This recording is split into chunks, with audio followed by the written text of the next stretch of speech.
Today we're replacing the front speakers in a 2011 Volkswagen Jetta. This covers several years. We have the removal guide for the stereo and rear speakers on our website. See our website if you need help with those or any other removal guides. But we're going to start with our pry bar. And we're going to move to the control panel on the armrest here and pry this up. We're going to be very careful of the front leading edge because it can come up and mar the edge of the panel. So we're going to pull that up.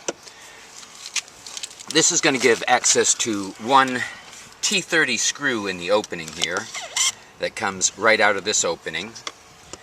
We also have a second hidden panel at the bottom of the armrest here that's going to come down on the passenger side. This small panel will give access to a second T30 screw here at the bottom.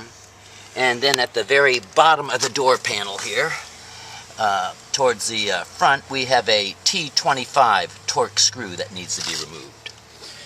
Next, with our pry bar, we're going to pry this silver panel from across the... This again is going to release. Now this silver panel, when it releases, is also going to pull backwards. What we have is several hooks here that go into openings on the door, and this will help release. When it goes back in, they go in, move forward to align the pins and plug it back in.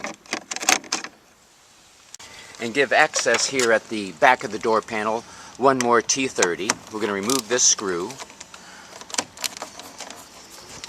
With these 4 screws removed, this is going to allow you to remove the door panel.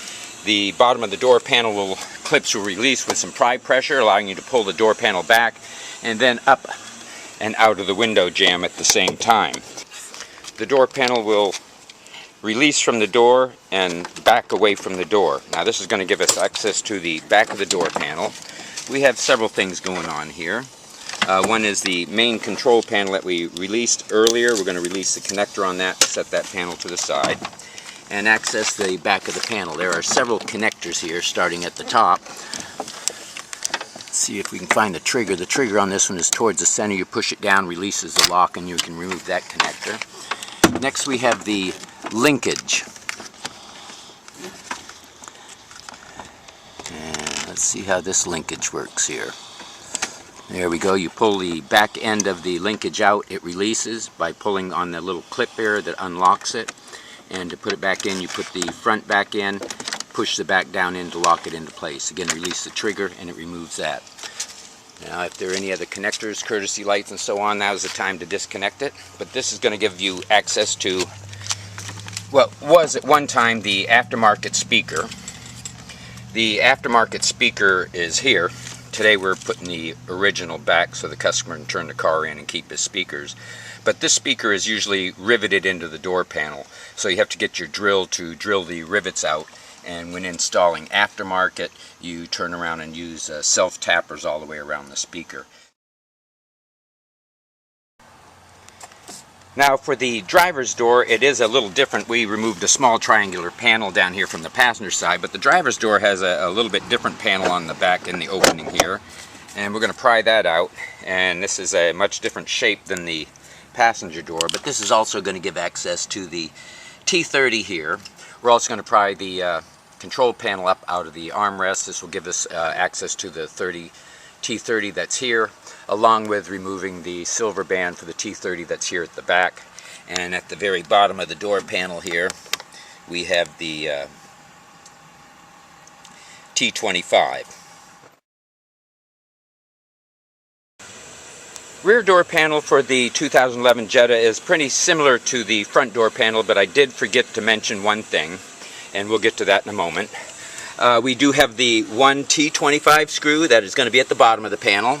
Instead of removing the panel in the back side pocket here to get access to the screw that's up in the corner like the front door panel, under the armrest there is an opening here, and this will be the T30 that we're going to remove. We're also going to pry the control panel up out of the opening and disconnect it, but this is also going to give access to the second T30 screw here in the opening. Then we're going to pry the metal panel off from across. Again, this metal panel has hooks on it, so it As it releases, it pulls back to release, and then when the hooks have to go back into the opening and push forward to align. But this will give access to one screw at the back. The bottom of the door panel clips will release with some pry pressure, allowing you to pull the door panel back and then up and out of the window jamb at the same time.